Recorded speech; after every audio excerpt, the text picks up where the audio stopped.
pessoal, sejam todos bem-vindos a mais uma aula da disciplina Física Aplicada B, onde nós iremos tratar sobre o capítulo 2, Dinâmica dos Fluidos. Lembrando que em sala nós já abordamos a hidrostática, certo?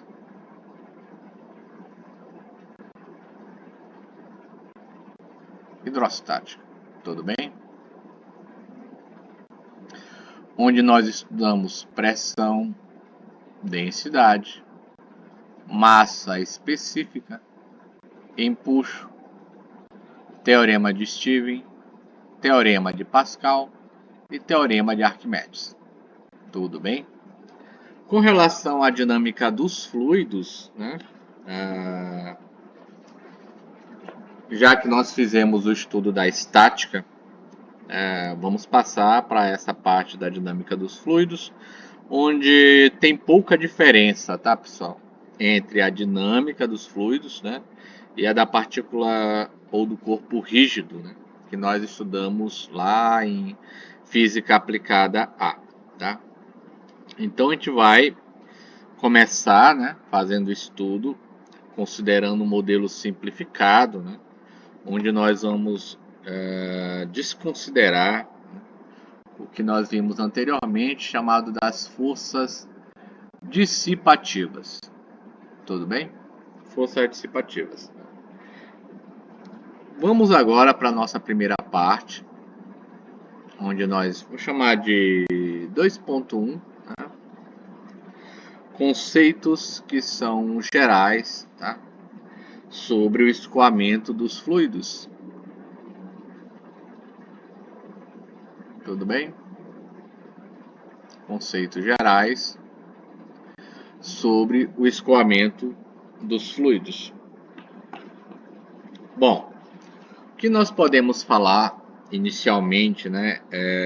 Há um tratamento que foi elaborado por Euler, que nós já vimos isso daí, o número de Euler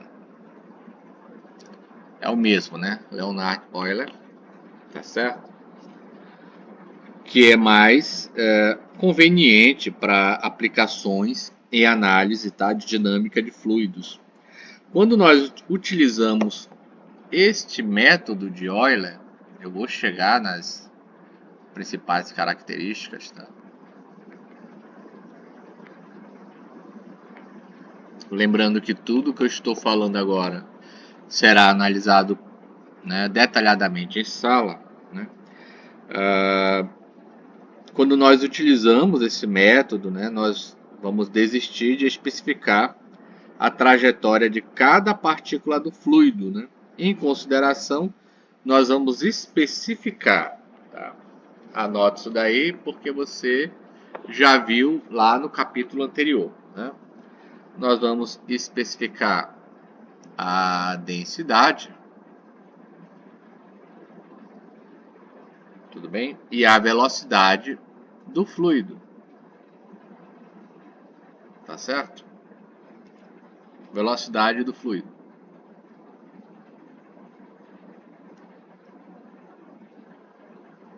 Tudo bem? Em cada ponto do espaço, tá certo? E em cada instante t. Certo? Esse método que nós vamos utilizar, né? Esse é o método que nós vamos utilizar em nossos estudos de dinâmica dos fluidos, tá? A gente pode descrever o movimento de um fluido especificando a densidade, né? Vou colocar aqui ao lado, né? A nossa densidade como função de x, y, z e t, tá certo?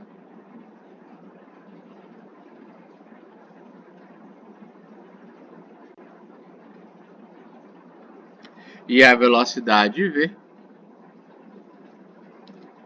x, né, em função de x, y, z e t. Tudo bem? No ponto de coordenadas, né, esses dois parâmetros aqui, né? Esses dois parâmetros nos pontos de coordenadas, né? X, Y, Z no instante t. Desta forma, né, nós vamos dirigir, tá, a nossa atenção, tá, para o que acontece em certo ponto do espaço em um determinado instante, né, em vez de para o que acontece com uma certa partícula do fluido. Tá? Todas as grandezas que são usadas na descrição de um fluido, é importante tomar nota disso aí. Tá? Por exemplo, a pressão P. A pressão P. Tudo bem? Elas vão ter um valor bem definido em cada ponto do espaço e em cada instante. Tá? Então, a gente também pode dizer que, embora, né, essa descrição vai dirigir a nossa atenção para um ponto do espaço e não para uma partícula do fluido, né? Partícula do fluido. Tudo bem? A gente não pode deixar de seguir as partículas do fluido, pelo menos durante intervalo de tempos infinitesimais, né? A gente já falou isso em outras aulas quando nós estudamos sobre pressão, tá? Justamente porque no final de tudo isso, né, as leis da mecânica vão se aplicar a partículas e não a ponto do espaço. Tudo bem? Agora nós vamos considerar algumas características iniciais, né, características gerais do escoamento dos fluidos. Tudo bem? Vamos lá. Características do escoamento dos fluidos. Primeiro,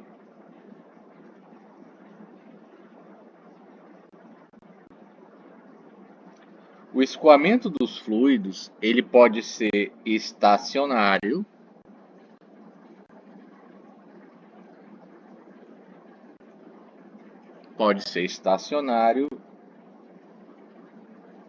ou não estacionário.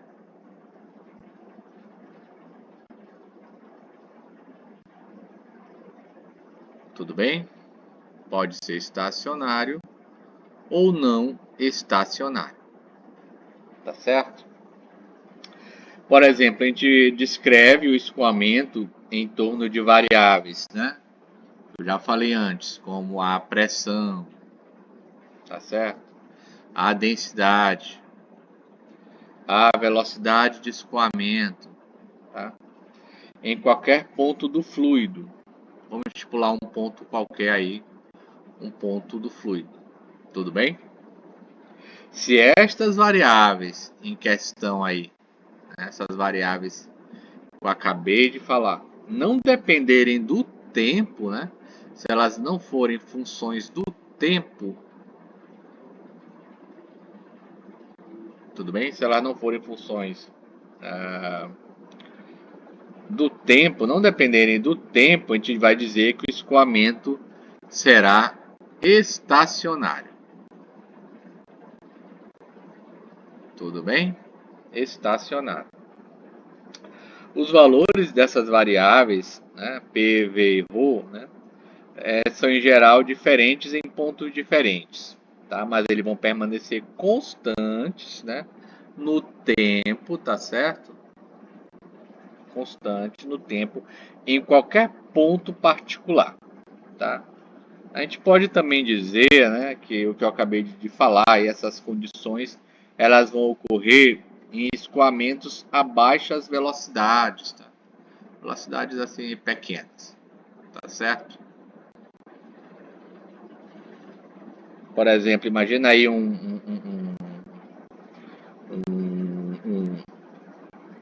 caminho de água, né, que vai escoar de forma bem suave, é o exemplo, né? Agora, no caso do escoamento que seja não estacionário, Escoamento não estacionário, como no movimento da água, né? Num dia aí de praia, né? Só vai lá e a água está agitada, né? As velocidades, essas velocidades aqui, elas serão função do tempo. Tudo bem? Em função do tempo. Então, no caso de escoamento que a gente chama de turbulento,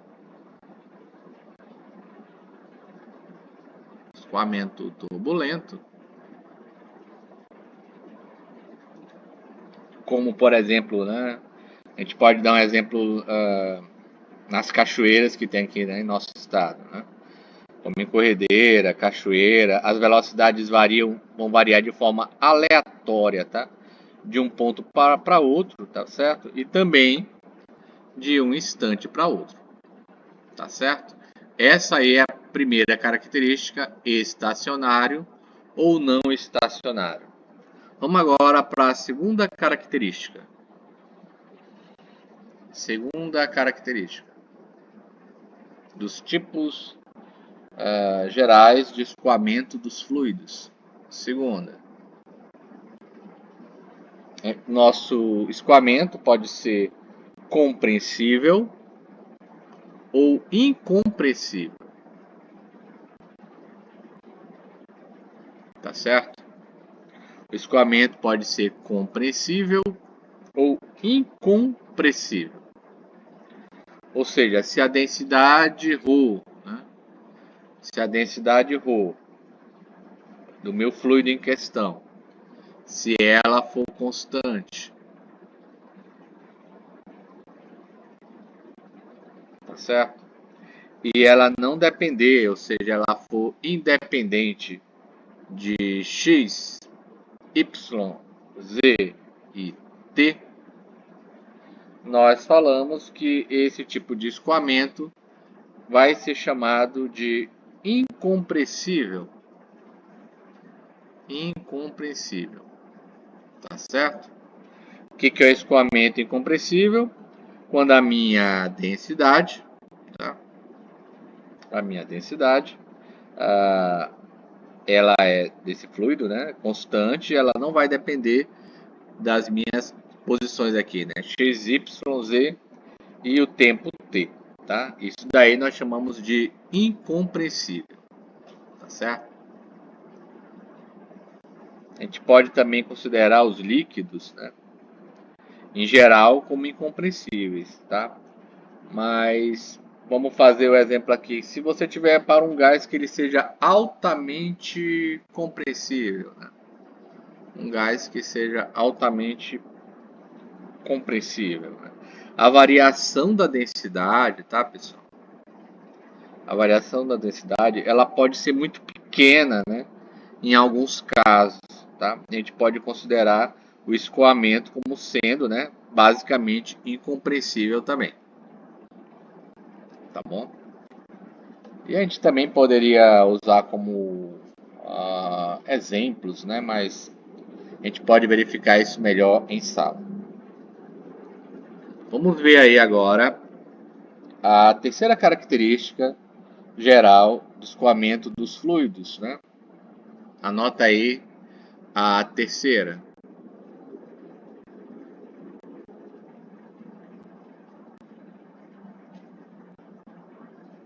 Terceira.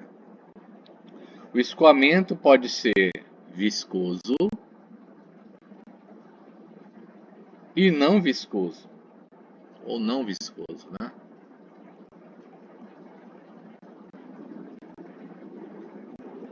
Tudo bem?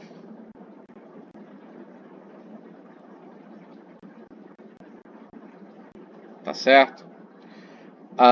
O que a gente pode falar sobre esse parâmetro viscosidade, né? A viscosidade no movimento dos fluidos, ela é comparável, né? Ela é comparável ao atrito, tá certo? A viscosidade, ela é comparável ao atrito, né? Eu queria colocar outro símbolo aqui. Não, né? O atrito é comparado à viscosidade, tá certo? Então, a gente pode dizer que a viscosidade no movimento dos fluidos ela é comparável ao atrito no movimento dos sólidos. Quando o fluido ele vai se escoar de tal forma que nenhuma energia seja dissipada, né? Nenhuma energia se perca, tá certo? Através de forças viscosas, né? Nós vamos dizer que o escoamento é não viscoso. Não viscoso. Tudo bem? Em muitos casos, né, como por exemplo em problema de... Quando a gente está tratando aí de mecânica, né, em problema de lubrificação, né, a viscosidade ela é muito importante, tá? Por exemplo, os óleos lubrificantes, né, eles são classificados de acordo com a sua viscosidade, tá? E a variação dessa com a temperatura. Isso aqui não é o tempo não, tá? Isso aqui é a temperatura, tá? Pode ter também outros casos, né, que a viscosidade pode ser relativamente sem importância, né? Ela não entra aí na hora da resolução do meu problema, tá? A gente pode desconsiderar, tá? E dessa forma a gente pode tornar a análise do nosso tipo de escoamento, né, mais simples, tá? E a forma de descrever isso daí. Tudo bem? Então nós já vimos como característica, né, que o escoamento do fluido pode ser estacionário ou não estacionário, pode ser compressível ou incompressível, pode ser viscoso ou não viscoso. Uma pausa para um rápido café. E agora vamos para o quarta característica geral do escoamento dos fluidos.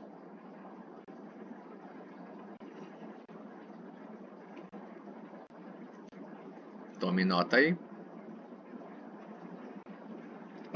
O escoamento pode ser rotacional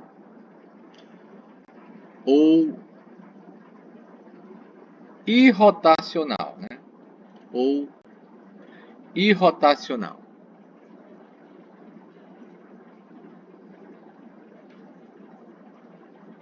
Tudo bem? Lembrando que nós estamos analisando, tá, características gerais dos escoamentos dos fluidos, tá? Se a gente considerar um elemento, né, aí, aleatório do fluido em movimento, né, um elemento qualquer do fluido em movimento, se ele não girar em torno de um eixo que passa pelo seu centro de massa. O desenho mais adequado para isso aí, eu vi num livro, né, faz um tempo, mas eu vou colocar aqui para vocês. Tá? Isso, né? Vamos dizer uma roda de paz, né? Era isso que tinha, né, no desenho, tá? Parecido com uma hélice, né? Outra hélice, como se fosse uma pequena estrela, né? Tá? Uma roda de paz. Ficou estranho, mas é como se fosse uma esfera, né? Uma esfera não, uma circunferência, né? Com hélices. Um pequeno sol, tá? Então a gente vê que essa roda de paz ela vai flutuar livremente no líquido, né? Escoamento. Se essa roda, se ela girar, tá?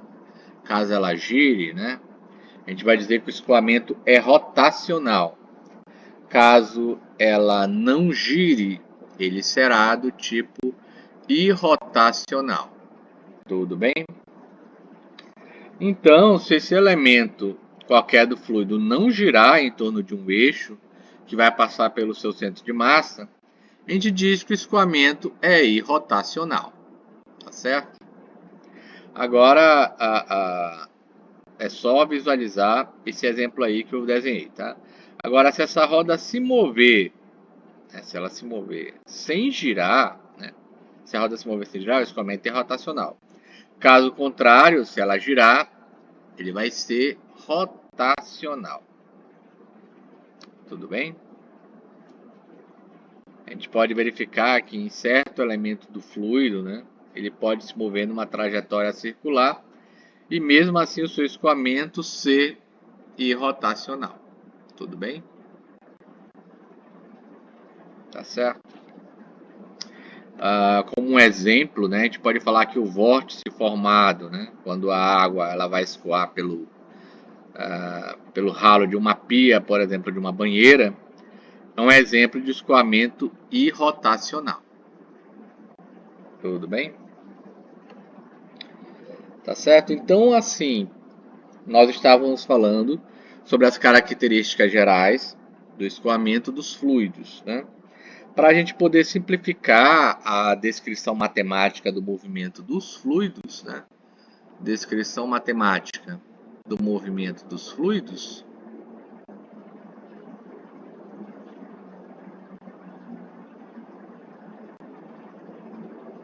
Tudo bem? A gente vai restringir, né, a nossa análise, na maior parte do nosso estudo, tá? Ao escoamento que seja. Você deve tomar nota disso daí, tá? Estacionário,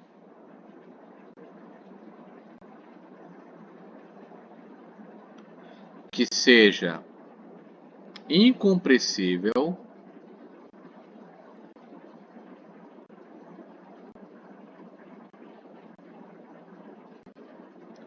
que seja não viscoso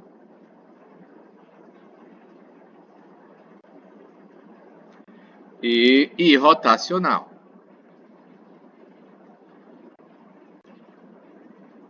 Tudo bem?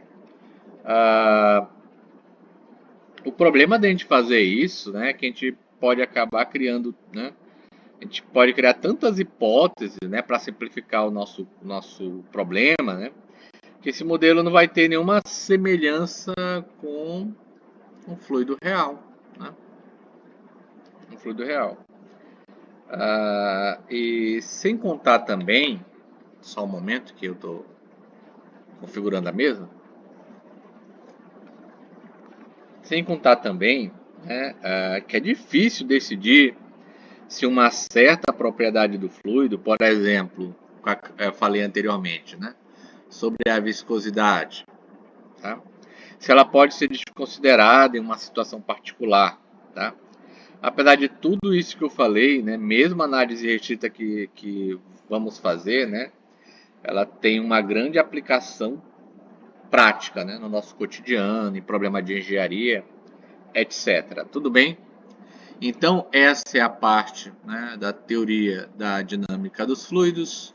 Nós vamos continuar no próximo vídeo. Bons estudos e até a nossa próxima aula. Até mais. Tchau, tchau.